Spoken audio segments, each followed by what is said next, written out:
There's an overwhelming sentiment in the Congress to get tougher with Iran. But what's the basis of it?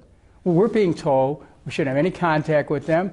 We're being told that we shouldn't be negotiating with them. We're being told we should get ready for war. All of that is wrong. What we need to do is to have direct negotiations. We need to be talking with Iran.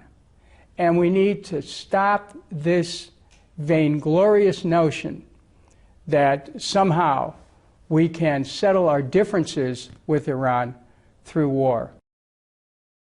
The American people are not prepared for this country to get into another war. If Mr. Netanyahu wants to pay for a war, that's up to him. I would advise against it because I think Israel's security would actually be undermined by an attack on Iran. But the United States should not, cannot, and must not be dragged into a war by any other country which calls itself our friends. We have to think differently. We have to believe that peace is possible. What we have is a type of thinking coming out of Washington that says war is inevitable. When you say war is inevitable, you actually create of war a self-fulfilling prophecy. So you get war. We wonder, why do we have war? Because people think in terms of war. We have to stop thinking in terms of war.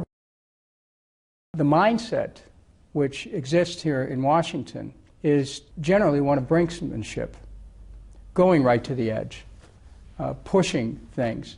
The problem with that is there's always room for miscalculation, especially when part of that prevailing mentality says you can't even have contact with the other side. I mean, imagine for a moment, at the height of the Cuban Missile Crisis, if Nikita Khrushchev and John F. Kennedy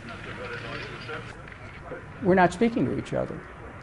It was the fact that they communicated that caused the crisis eventually to be resolved.